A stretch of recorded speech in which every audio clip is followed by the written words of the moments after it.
Honest question for you. Have you ever felt like God is avoiding you?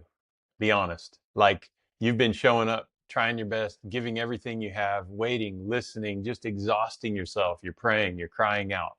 And all you want is like just a word, just something from God, just to know He's there. But He's gone totally quiet. I'll be honest, I've been in this position more times than I'm proud to share. If you're like me, if you've ever felt overlooked, forgotten, on the outside looking in, this scene is for you. It's getting good. Jesus has gone public. His movement is in full force. I'm glad to have you with us today. I'm Tyson Putthoff, and this is scene 6 of the Jesus X30 challenge. It's a month-long walk with Jesus. 30 days, 30 scenes, 30 episodes, one per day. And today we are following Jesus into enemy territory, into the land of people his culture had told him to avoid.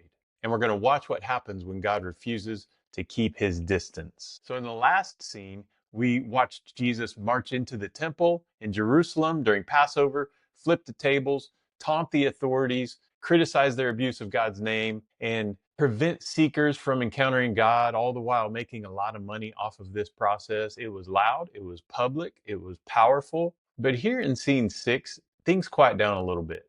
And Jesus sort of lets the dust settle. So if you're following along in my books, and if you haven't grabbed your copy, go do that today. You can buy them online, buy them in the links in my profiles. We're following the scenes that I lay out in the books, following Jesus' life from start to finish, to death, to resurrection, to ascension. And you're going to see that right now we've been trekking through John chapters 2, 3, and 4.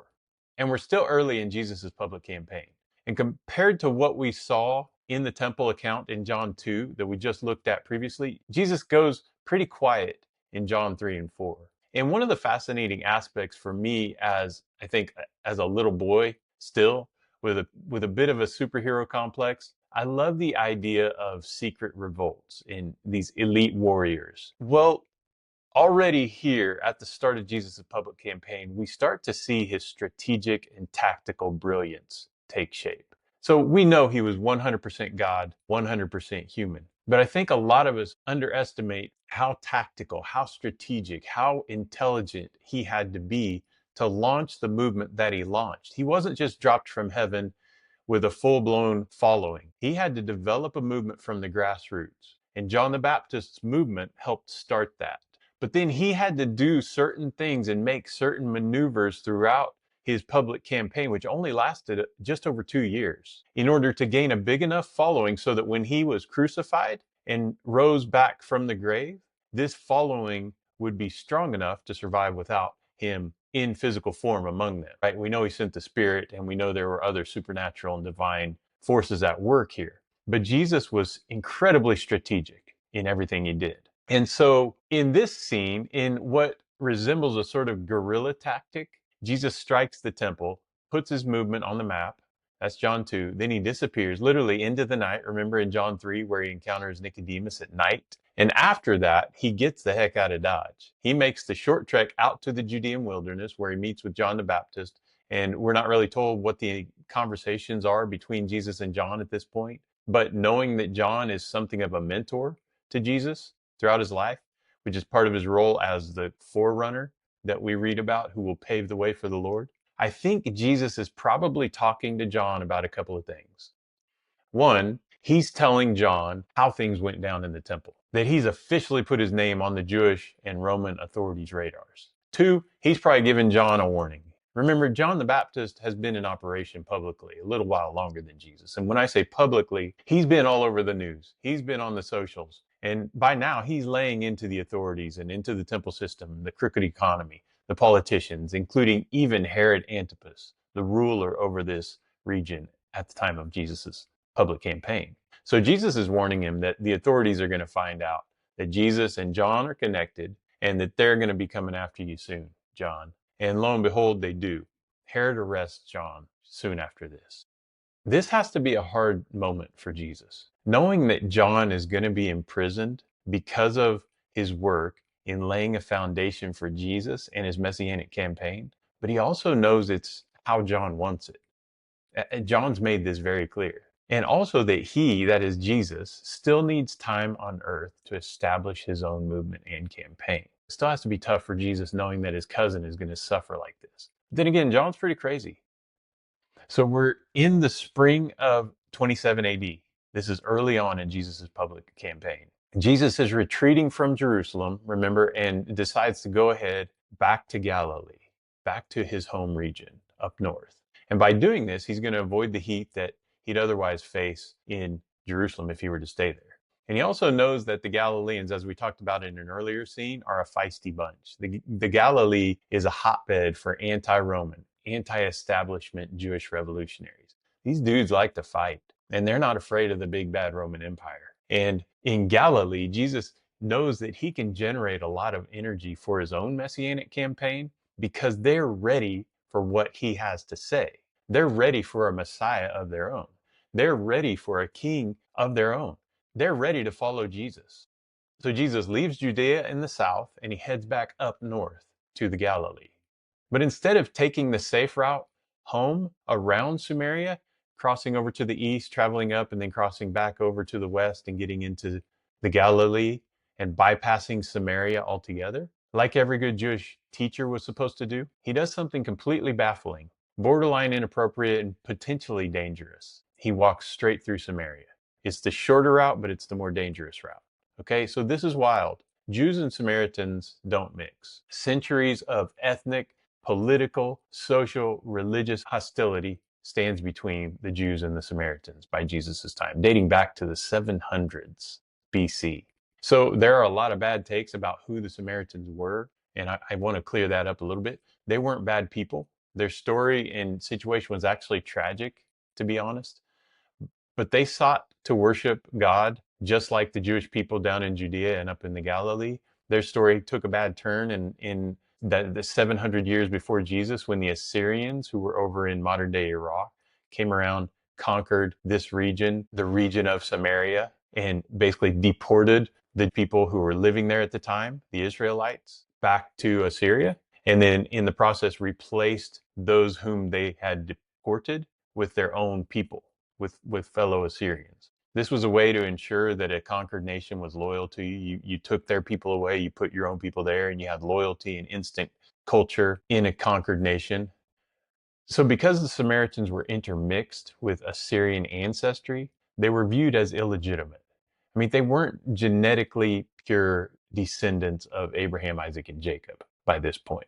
And this caused a long-standing rift between the Jews and Samaritans and between Judea and Samaria. By Jesus' lifetime, most people went hours out of their way just to avoid walking on Samaritan soil, but not Jesus. On his way back north to the Galilee, he stops in a town called Sychar. It's the middle of the day. He's tired and he sits down by the well. That's where this story takes a turn. A woman approaches. It's noon. She's alone, which already tells us something. Most women came to draw water early in the morning or late in the day, and they traveled together in groups. So it was a social thing, and it was safer that way. But this woman is here at noon, in the middle of the day, the heat of the day, all by herself. So that means she's either avoiding others or she's being avoided by others, or both. And here we go. Jesus starts a conversation with her.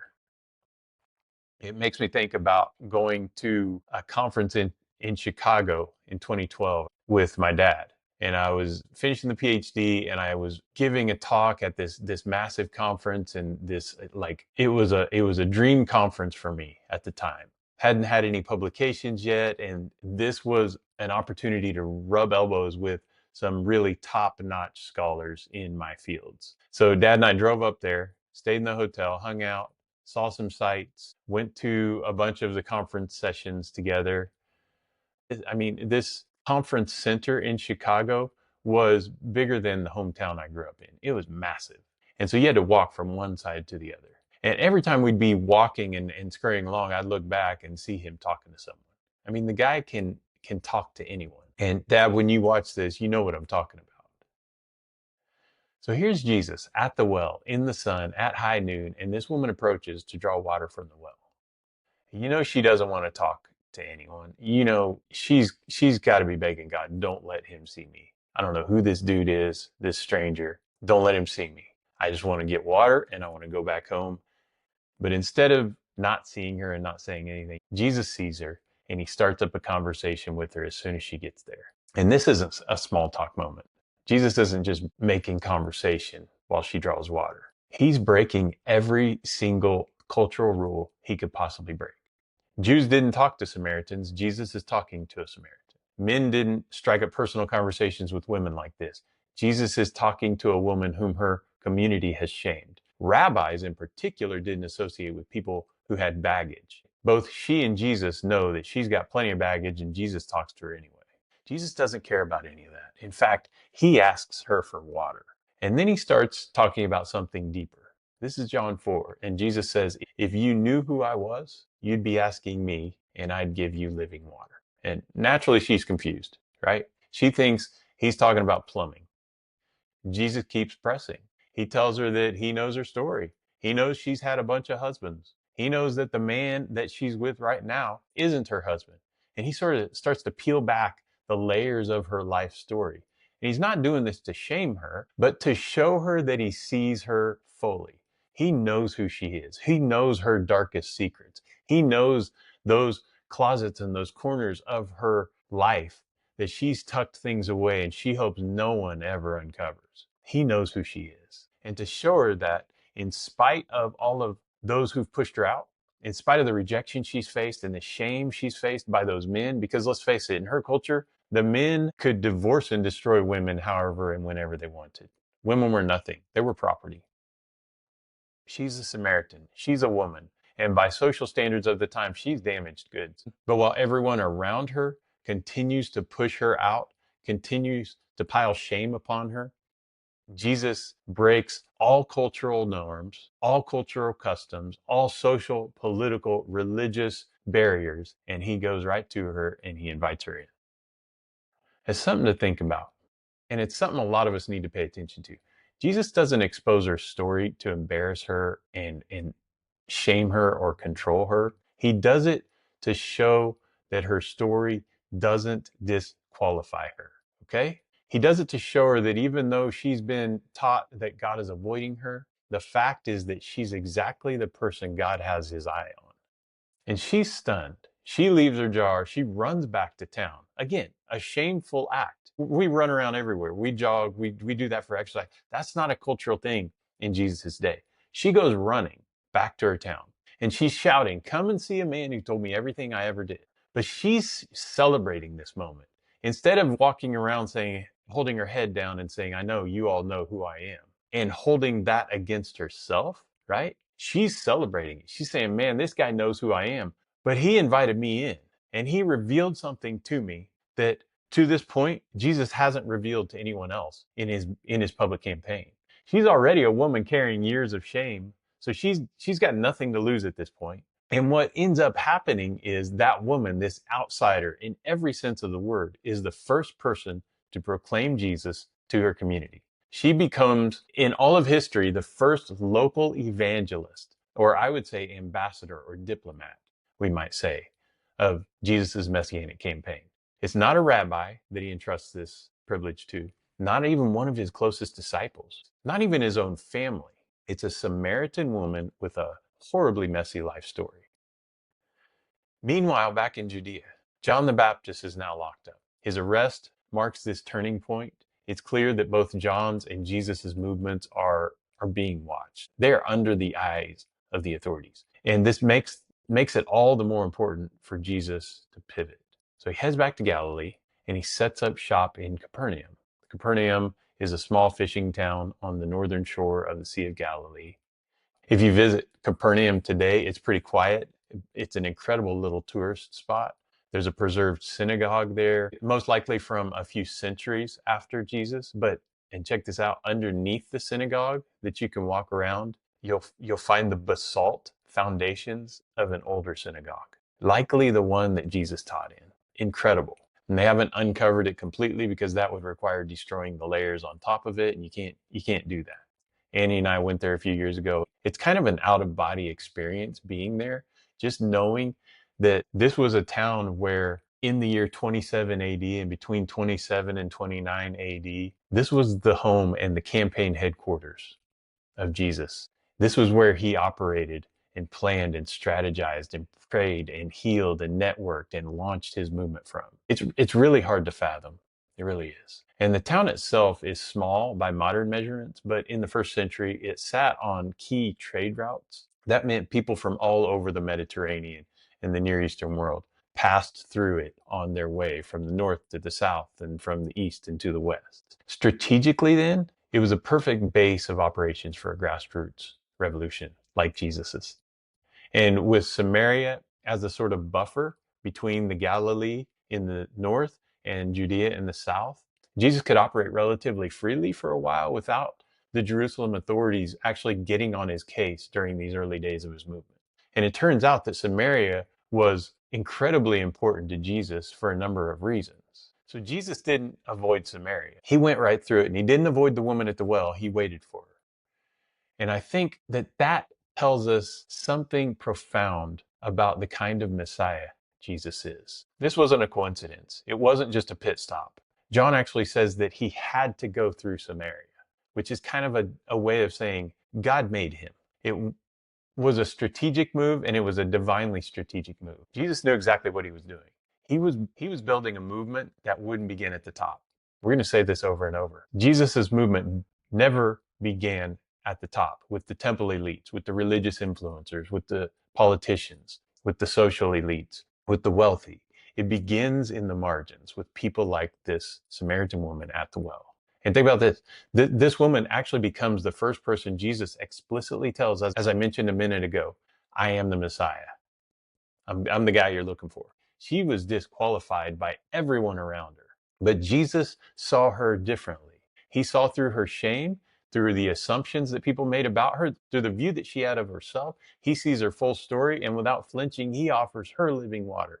He invites her in. He trusts her enough to carry his message even before he trusts his own disciples. And that's a theme with Jesus, entrusting women with the most important first messages of his life and campaign. Remember that? Little foreshadowing. First witnesses of the resurrection are women. Same thing here is going on. And this woman jumps at the opportunity. She leaves her water behind. She runs back to town, tells everybody about Jesus. She becomes the first diplomat in Jesus's movement, first person to carry the news that the Messiah is here. And that's incredible, because if you've ever felt like you're not the right kind of Christian or believer or Jesus follower, if you've ever felt like your past or even your present disqualifies you, or like you're kind of stuck on the outside looking in even now, this story is a direct challenge to all of those voices that tell you otherwise. Jesus doesn't just allow people like her to be a part of the story. He starts his story with her. He builds his movement with her.